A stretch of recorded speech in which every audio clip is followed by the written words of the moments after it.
before you go on any trips away this year, you absolutely need to get this app. I travel all the time, and multiple times, me and the lads have been stung with massive phone bills. You think you're texting on the hotel Wi-Fi, before you know it, you get the phone bill.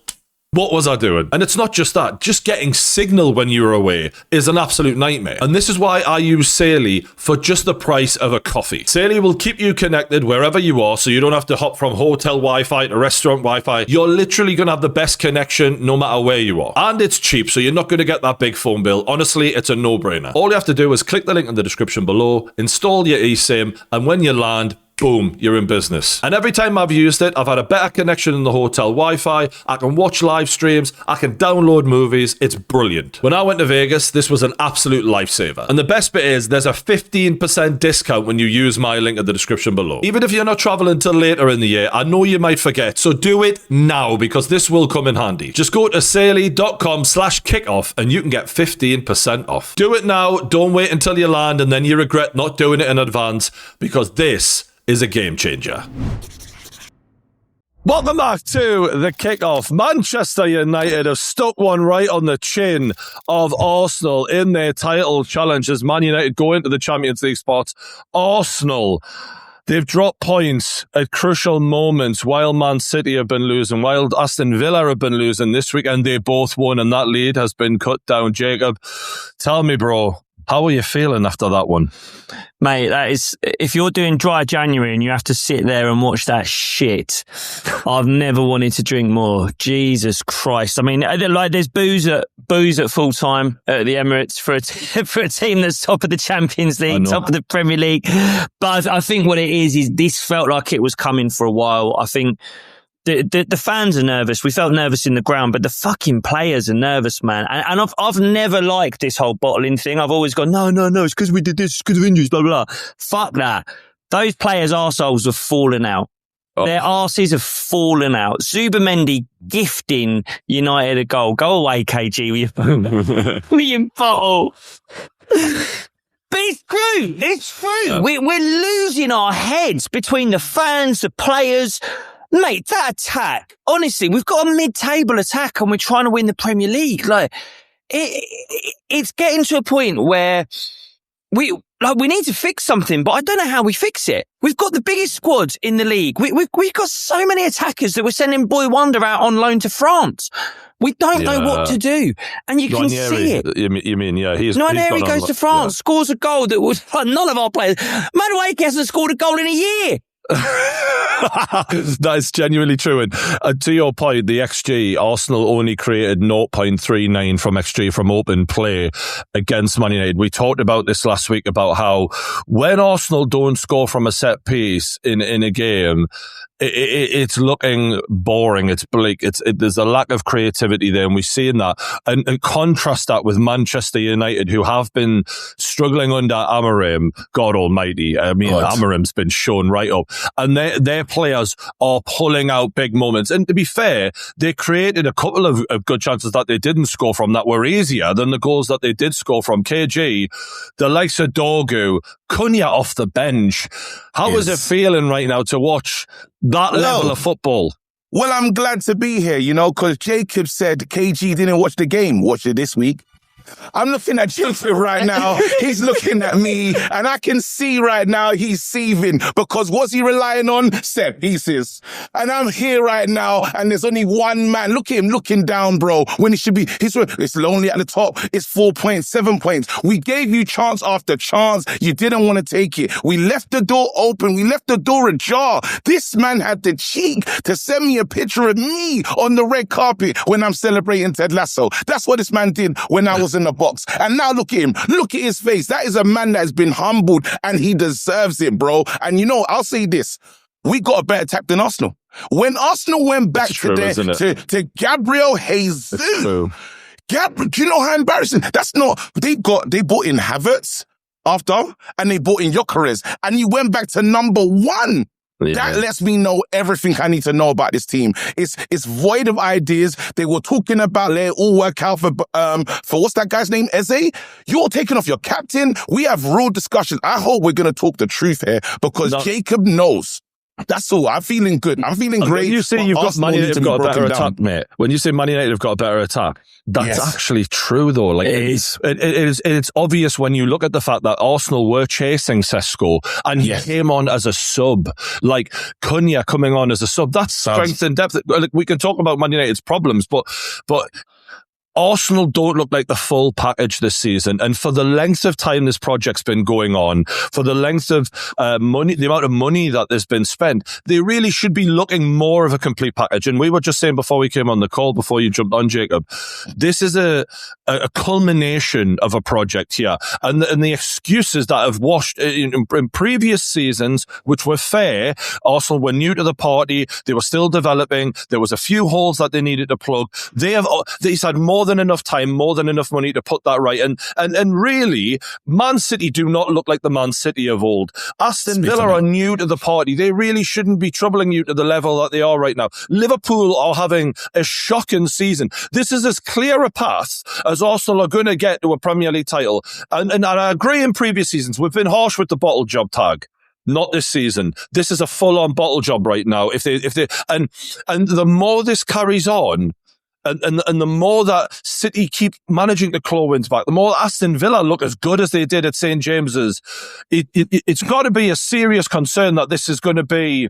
This is it. This is because next season, certain people are going to come to the party and they're going to be stronger. Liverpool aren't going to carry on the way they are. Villa are only going to get stronger. Man City are only going to get stronger. This is it, right? I mean, the question is, can Arteta build an attack? That is ultimately it. Can that manager build an attack? We know we're one of the best out of possession teams in the world. We know we've got the best defence in the world. And you look at those defenders, they look like league winning defenders, right? Yep. Between Raya, Rice, Gabriel, Saliba, like Timber, you can add to that list, Calafiori, they look like... You look at our attack, which one of those looks like a league-winning attacker? Arteta doesn't know himself. We flip every single week. We flip. Is it Trossard? Is it Martinelli? Is it Gyökeres? No. Is it Jesus? Kai Havertz is done, mate. He's off to the glue factory. That's a horse that needs to be shot on the track. He's done. Knees are gone. Put the 10 is that round part in. Of the problem, Jacob? Yeah, is the rotation popular? Because I see with Newcastle, when we rotate a lot, it's obvious the manager hasn't got a fucking clue what he's doing. It's like with our strikers. He just doesn't know, and he's telling them, I don't know, show me something. He's dragged Ødegaard off the pitch, your captain. He's dragged him off 3 Premier League games in a row now.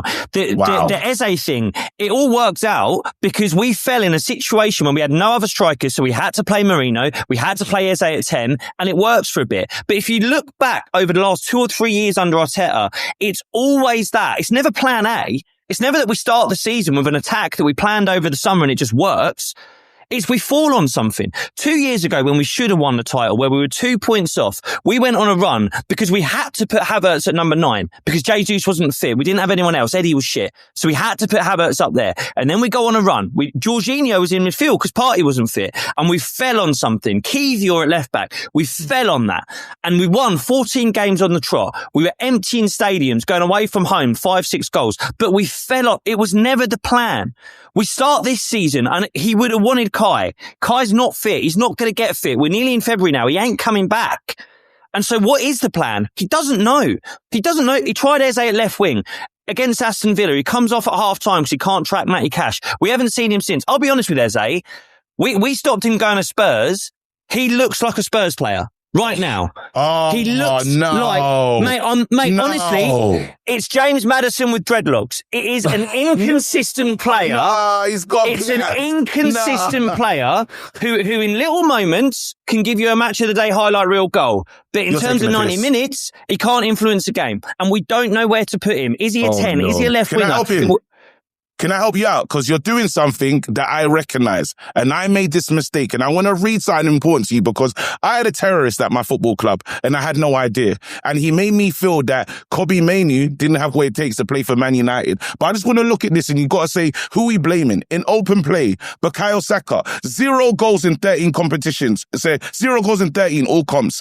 Victor Gyökeres, 0 non-penalty goals in the last 11 Premier League. Gabriel Martinelli, 0 in 13 Premier League appearances. Noni Madueke, 0 in 25 Premier League appearances. Leandro Trossard, 1 goal in the last 11. It's the way you attack. It's the way you play. It's not these players. No, it's not the players, because you'll sometimes start to believe that the players are letting you down. They're good players that can score. It's the way you approach games. You lot are looking for throw-ins. You're looking for corners. I agree. Look at the first goal. Who is stood on the fucking edge of the 6-yard box getting that tap in? It's given us an own goal. It's Timber. Every single time. You look when we attack, who's in the half spaces? Who's in those spots where Eze should be? It's Calafiori and Timber. We platform our fullbacks. And by the way, we're not talking about João Cancelo. We're not talking about, these aren't prime attacking fullbacks. These are fucking centre-backs. And we've got them in the best spots on the pitch. It's a ramble. It feels like Arteta is a prime example of a problem within the Premier League right now, which is that, like, and we look at everybody's open play goals are down from last season, especially Newcastle's, and I think Eddie Howe is similar to Arteta in that all of the focus now, and for many football clubs, but especially at those kind of clubs, is off the ball. Everything's defense.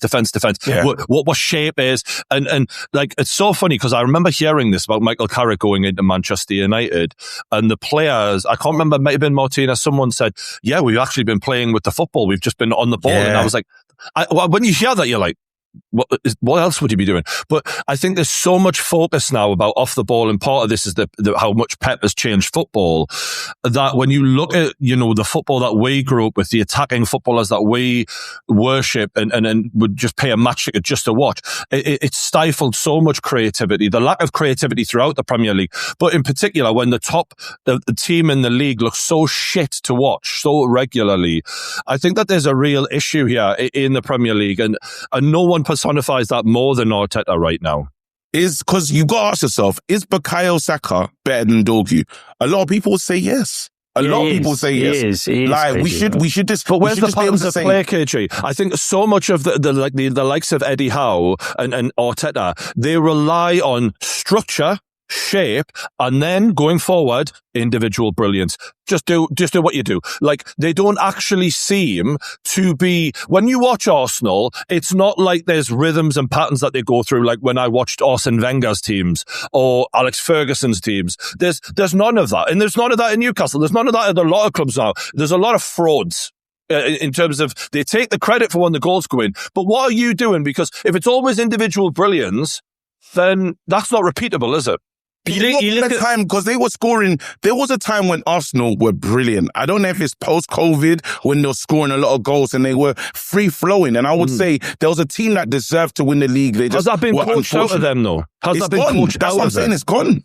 Yeah. I think the league's changed. The league has changed. And I look at our captain, who, as I say, has been dragged off the pitch 3 games in a row.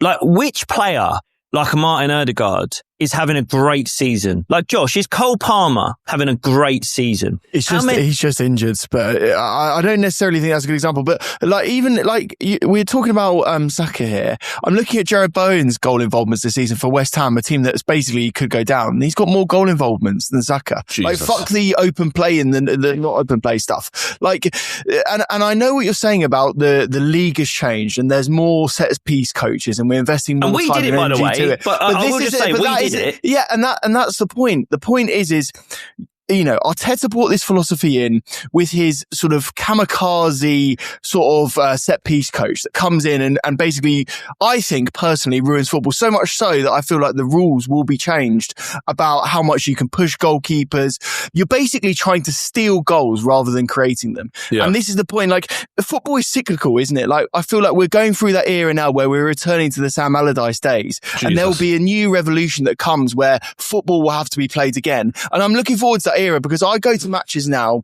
and I go week in, week out and watch games, in stadia. And I have to say, the quality of the performances, the quality of the games, the way that the actual matches sort of composed, is nothing like it used to be 5-10 years ago. Like, it's boring, it's dull. We're waiting for set pieces. We're waiting for towels to come on. You got Sean Dyche doing press conferences saying we shouldn't have towels by the side of the pitch. That is how bad it's got. And that is all Arsenal's fault. And not all Arsenal, because Newcastle are very much contributing, let me tell you. If you want to watch Big Sam Allardyce reincarnated, just look at Eddie fucking flipping Howe right now, but we'll get on to that. And that's why you've got to give credit to the likes of Bruno Fernandes. 10 assists already this season. Yeah. Some players are bucking the trend. Just a couple of questions to round off before we move on. Arsenal lads, are they going to blow it? Yes, because they keep doing it. They keep doing it. How many times has this happened? We've seen it again and again and again. And this is the thing, even with Man City being absolutely shit, they have, unfortunately, cheated again, been able to offer crazy wages to Mark Gay, a fucking centre-back, to get players in, and they're so better. Great we've got PSR though, Josh. Man City, exactly. But this is the point. And remember this, right? We were sat around the kickoff table and Jacob was saying over and over again, we need to regulate football. We need to have something that comes in. People don't even follow the rules even when they're implemented. So what is the fucking point of the rules? What is the point? What we're not going to do is blame the finances when Arsenal's bums are going. End of the day, they got a job to do. They could have been 11 to 12 points clear. Choke though? Are they going to choke? I'm looking at Aston Villa and saying, yes, they will choke. And I need it to be Emery. I need Emery to imagine enter the Emery chat. does it. And if Emery wins this league at Aston Villa, Arsenal fans will not be able to cope. I need that, Jacob. Because I'll be honest, Jacob, we're going to get into this.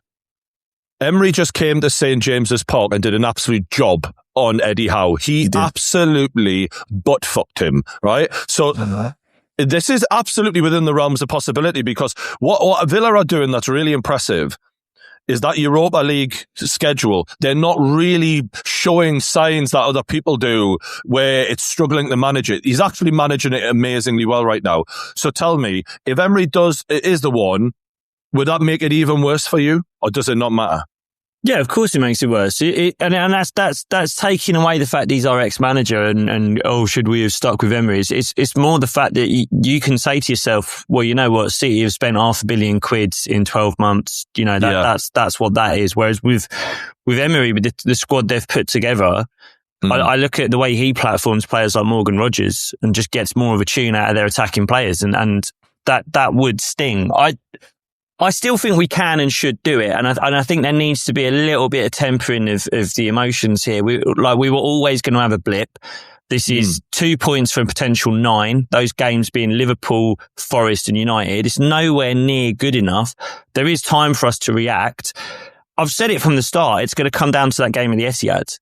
We haven't beaten City at the Etihad. We might not need to beat them. Like, unfortunately, as much as you lot don't like it, we might go up there, grind it out, get a set piece and walk away with a point. That might be enough. I do still think City are going to drop some points. But looking at us right now, I think it's clear as day that Arteta needs to reinvent something with that attack. He needs to go back to the drawing board, get Saka in better positions. You've just given him a contract, and it honestly, it feels like a Mo Salah or a Aubameyang contract. It feels like you're paying for what he has done rather than what he will do. This is a 24-year-old we're talking about. Jesus. He needs to platform Saka better. He needs to stick with Merino up top. I'm sorry, I spent last season slating the guy. I've watched enough Gyökeres. Jesus is done. Kai Havertz is off to the glue factory. They're done. And we're going to go into another summer saying Arsenal need a striker, by the way. But from now till May, it has to be Merino. You have to work out how to get the best out of Eze. I can't believe this. Yes, but that's where we are, man. That is honestly where we are. Just on the point of Aston Villa, we're going to move on to Villa versus Newcastle now. And in terms of the title race, Villa only 4 points off of Arsenal. Just to put things into perspective for you, because I'm going to get into finances a little bit, but I know we hate doing this, but it's so poignant. Arsenal last 5 years net spend £670 million. Wow. Aston Villa under Emery last 5 years, £60 million net spend. That is the difference. That is 10 times less. 10 times less. Less than that even. Unbelievable. And one of the things about Newcastle right now that's really pissing me off is I keep saying Eddie Howe is taking us backwards. And I think part of the problem in our fan base is, we've won the cup. We never thought we'd win a cup. We're so fucking happy to have won the cup that there's like a level of loyalty that Eddie Howe is going to receive now that is just far beyond the realms of sanity. Like, we are so loyal to this guy. And I love him. and criticising them is hard, but I can't help but say what I fucking see.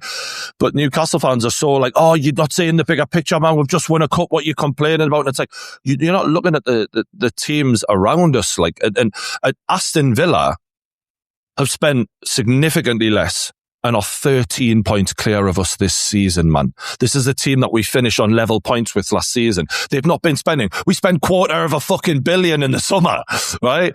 And I look at the teams around us and we look at the net spend of Newcastle.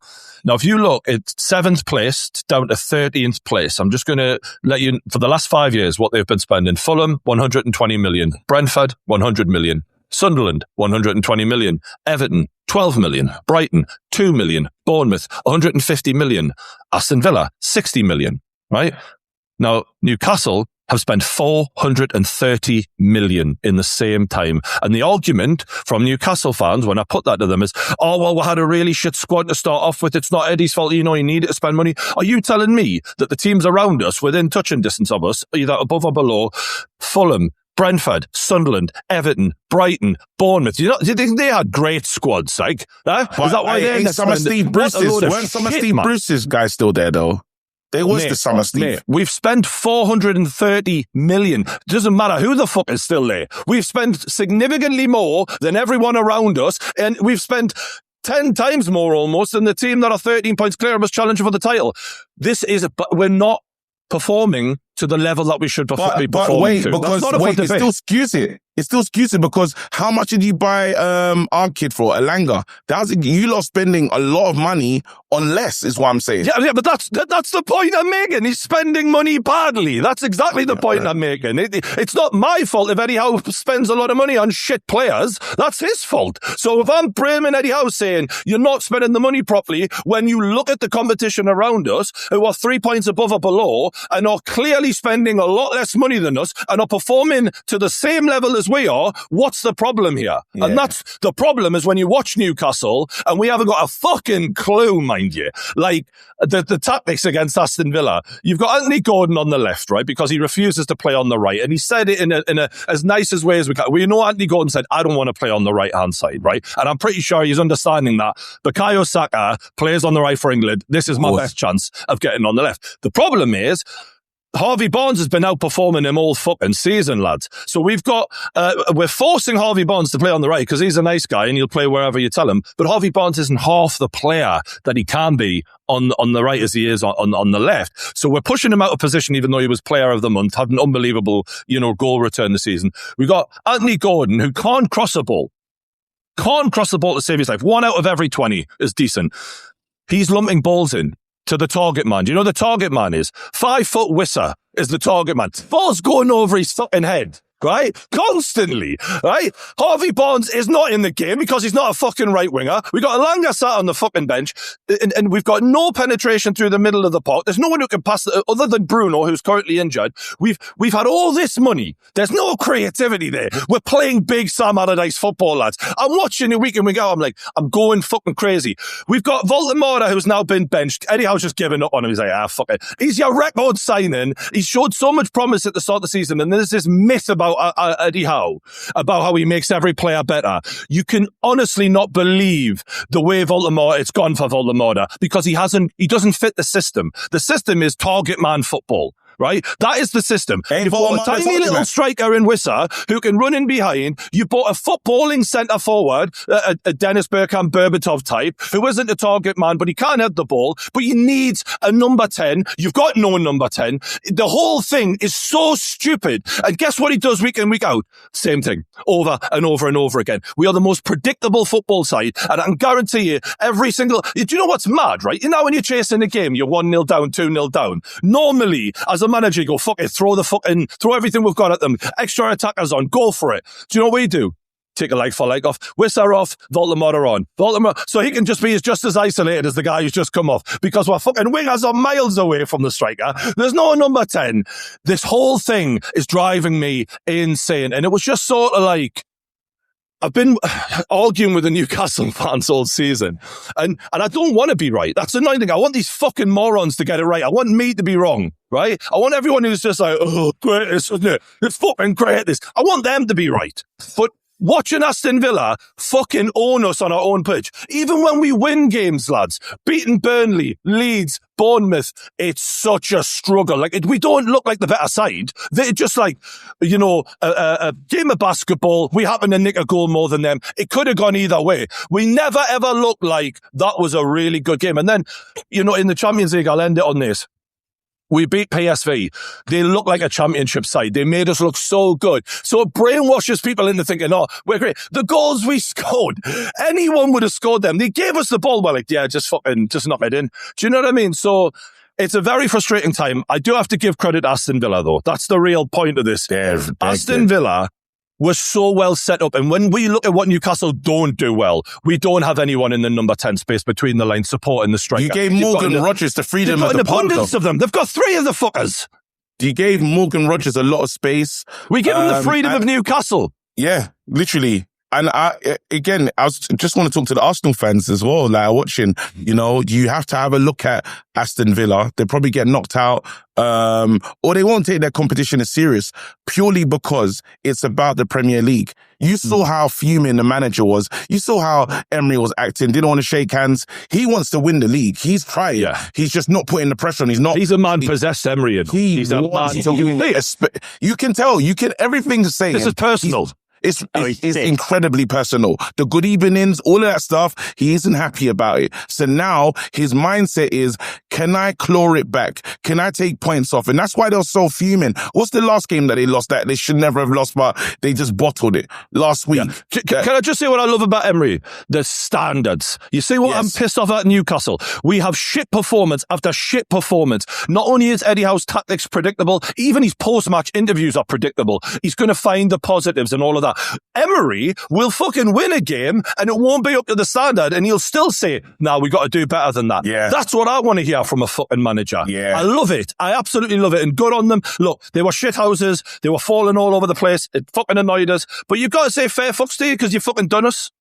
What really annoys me about Newcastle, though, is like I'm looking at the 2 team sheets now, and like Villa are where they are, so you can't really make this point too much. But you look individually and you go, Botman easily could be playing for a big Champions League team. Yep. You know, Chor, the new guy that you've got, easily for a big Champions League team. Tonali the same, Bruno Guimaraes the same, Joel Linton even, you know, huge resurgence. You know, Gordon on his day, still a very good player. Voltemata, you could go on, right? Individually, you've got a very good squad. And this is why it keeps coming back to me. And I question this because I look at Eddie Howe and I think really good English manager who's able to bring teams and make them better.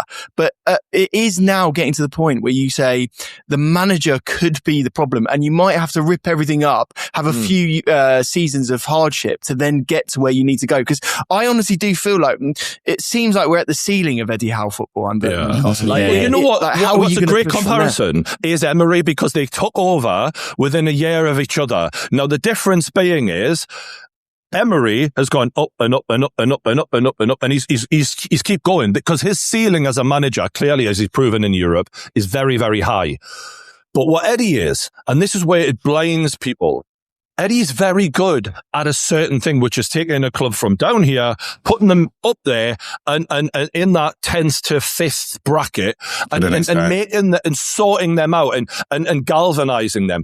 But he hasn't got anywhere near the tactics to compete at the top level. Maybe in a one-off game, but not over the course of a season, not in a 38-game season, no fucking way near. And what I like about Emery is what he's showing is on a shoestring budget compared to what Eddie Howe's had, that he has got it. And he's showing it right now. And that's what's needed for some Newcastle fans is you've got to hold that mirror up and go, I know we love Eddie, but look at what they're doing on spending 60 million in the last 5 fucking years compared to our 430 million. Yes, they had better players to start off with. Did they have 430 million pounds worth of better players to start off with? Did they? Fuck, man. The manager's way better than ours. And he's got that elite level. And I have to give major credit to Villa. They're in a title race. They're seriously, when you come to St. James's Park, and I'll tell you now, if they had their shooting boots on, could have been out of sight. Could have been way worse than 2-0. It could have been way worse. So that's when I'm like, use our motherfucking serious this season. And I think that's why Arsenal, they really should be worried. Oh, we are. Aston Villa. Yeah. Don't worry about that, mate. Don't worry about that. They're very much on my list every weekend of checking fixtures and shitting myself. Don't worry about that. I think it's interesting, not just Emery, but you have to look at how they've operated Villa over the last few years. They had Monchi as a sporting director. They've now brought in the guy from Sociedad who's going to come in and look over that. And it's almost like they're doing the modern thing. Like, such a well-run club, like. Mate, this is most clubs. Yeah. Most clubs don't have a manager in the position that Eddie Howe is in. Most clubs don't let the manager let his nephew take charge of transfers. Emery isn't sat there every summer doing the sums himself to make sure that they've got that net spend. He's got a sporting director going out, looking for players, bringing in talent, getting it right. It's almost like the more power you've given Eddie, the worse it's got. Yeah. And let's be honest, Brian. Eddie gave his nephew the charge of the transfers. But mate, sporting directors come in and you've sat here and laughed them out. Dan Ashton, laugh him out the building. Other sporting directors that you were linked with a guy from Southampton, laughed out the building. And now Eddie's got all the power and it's making him worse. So part of that's one of the excuses that people have given to Eddie. And I understand there's been a lot of instability above Eddie's head, which is a fair comment. But now we're making out like these aren't Eddie Howe's transfer player. Like, these aren't the ones. They gave him the checkbook in the summer, went, you do what you want, you get who you want. And now we're absolving him of responsibility of that. Bullshit. He tracked Elanga for 2 years. He wanted Malik Chow for 2 years. He's got all of these players that he wanted. Yes, some of them might not have been his first choice. Guess what? That's tough shit, man. Are we acting like he's a victim because he was allowed to spend 130 million on 2 strikers? Shut the fuck up. So yeah, this is all on Eddie. And this is, and the other day he was interviewed about it, and someone put it to him like, do you not think our journalists have got to be wary because, like, Eddie, it's you got to be on his good side, right? In order to ask enough questions, and you know how it is. And they were like, do you not think those attacking midfielders, that number 10 situation that Aston Villa have occupied, you know, in your half, is that not something we should be looking at? And he's like, well, we've got the players we've got. And I'm like, whoa. We've got the players you signed for 250 fucking million this summer. Like, it's a ludicrous situation to be in, and we've definitely hit a ceiling under him. And it's a shame because I love him, but we do need a change. Now, we will move on. Liverpool have again given us something to smile about. Thank God for them, because it's been a rough season, and it could only have been worse for me if Alexander Isak was scoring week in, week out, and Liverpool were marching on to a title. That would have been really bad. So thank God for Liverpool, got to say. Out of their last 5, I think they've won 5 out of their last 18 Premier League games. You know, we're looking at January for them since the turn of the year. 5 games played, 4 draws, 1 defeat. Arnie Slot, my guy, fraud. Absolutely. And what's funny is in the interview, someone put it to him and went, you know, the Liverpool fans are sort of wondering, are you the guy to give them success? He was like, well, I brought them a title. It's only the second title they've had in 30 years. I thought you've had that line waiting. Thought about that beforehand because you know this is coming. And it's like, yeah, but you won the title, and this is the elephant in the room here, with Jurgen Klopp's team, a team that had been performing efficiently, one of the best Premier League sides we'd seen in a long, long time outside of the Pep Guardiola side in the modern era. You inherited a goldmine. Now, this is now becoming your team, and it's getting progressively worse the more it becomes your side. That's why the spotlight's on you, mate, and I'll be stunned if he's manager at the end of the season, lads. What do you reckon? Go on, Josh. For me, I worry about what's going to happen even when they sack him, because then you've got other options coming in, like the Xabi Alonso's of this world. That would be a dream appointment. Do you think he necessarily wants to take that job right now with the trajectory that they're going, with the future that they actually have? I understand, mate. Honestly, I understand where your heart would be if you're Xabi Alonso, but you look at how dysfunctional that team is right now. You're looking at the contract situations that they've got coming up. You've got players that are aging out of their primes. And basically they needed more of a revolution than they already have had. Do you know what I mean? I disagree. That's why it's perfect. You do have an Alexander Isak to the return. You got Florian Wirtz. You got Ekitike. You got Frimpong. You got players that he wants to work with, and then you got Salah that I doubt would be there next season. You have a Virgil van Dijk he shouldn't be there next season. If Carragher's talking about Casemiro, he should point them words right at Virgil van Dijk, because he was an embarrassment. Slot didn't lose that game the other day. It was the likes of Van Dijk. He was pointing at everyone, wasn't he? Pointing at everyone. What are you doing? It's like, mate, it's all you. You've literally had a hand in every single goal, you fucking loser. What are you talking about? The way he looks at Kirkes has to be studied. He'll make a mistake and make Kirkes out like he's the bad guy. Mate, I can't lie. I've done it myself, lads. You know, when I was working offshore, right? When you work offshore, if you ever work offshore, any lads out there, just a little tip, learn from Virgil van Dijk. You want to stand next to someone who's a bit dumber than you, who makes more mistakes than you do, because they make you look great. Right? That's what I used to always do. I used to look for the first, right, who's my fucking bitch? Right? Who's it in the bitch? Right? Virgil van Dijk is doing what I did when I worked offshore, and he's just blaming everybody else. He's fucking having a mare, man. And I've rated him over the years. I think he's been fantastic. But this is it for him. He's having his not the best defender we've seen in the Premier League. Like, I don't know if he's better than John Terry before we even mention like Rios and those ones there. I'm just going to be honest. What I don't think is fair though is that some people are being very like, oh, let's completely discount everything he's done because he's going through he's 34 years old. Like, defenders, when they hit 34, 35, they are usually shit. Like, there's a handful, Tony Adams and John Terry, who maintain the level, really old. But like, Gary Neville admitted, like, it just happens sometimes. Your legs go, you're not the player. He's making bad decisions, though. He was fucking good, like, come on. Yeah. No, he was a great defender. But this is a different league as well. This is a very different league. Like, the pressure's on a centre-back now. It's not like when Tony Adams could get to that age and keep playing, or Terry, for example. Like, this is a different league. There's different stresses on centre-backs now. And I agree with you, Brian. Like, I mean, if I'm a Liverpool fan, I'm fucking praying they don't sell Andy Robertson. Because what do? Like, you're still smashing glass in case of emergency, dragging Kirkes off that pitch and putting Robertson on. If they didn't have Robertson on that bench, what do you do in games like this when Kirkes shits his pants? What do you do? If you know what? Characters like Robertson, lads. Characters like, I look at Robertson kind of like what Trippier has been for Newcastle. Like, leaders, they've done it, they've been there. They're invaluable sometimes. And getting rid of them when you're in a situation where the shit is hitting the fan, I think it would make a bad situation worse. Why I would say differently is we saw what Xabi Alonso wanted to do at Real Madrid. And no one had time for his coaching. They said, you want to come coach us here? Piss off. Like, they had, like, literally, it's like, what the coach around, and you want to Rondos, piss off. We win titles right now. You're not trying to, overhaul the way we play. We're Real Madrid. Now at Liverpool, he's not going to have that. He's going to go in there and they're going to listen to him. He's a Liverpool guy. They will give him all the time, money. He'll be fine and he'll get them going. So next season, if Xabi Alonso's in there, Liverpool will be back. That's one thing I can guarantee. I completely disagree though. The reason why is they have just spent a crazy amount of money, saved 2 transfer windows to be able to spend all of that money. And we were presented with a case that was as simple as this. We are going to buy the best players that we can possibly buy so that we're dynasty title winning champions over and over again. And we're moving on to the next level, right?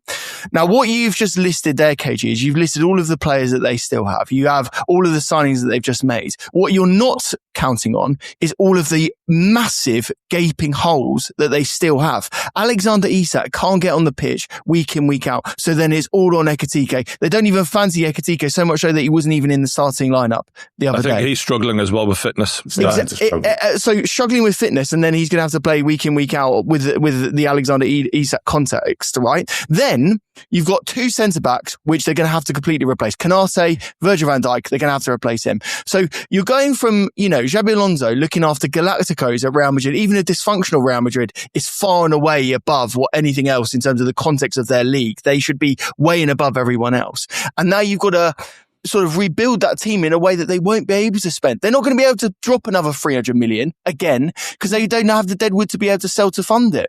So look, I'm not saying that Liverpool won't be right up there, but I'm saying the task that a prospective Liverpool manager has to undertake is far greater than what we expect. Far greater than what we thought at the start of the season.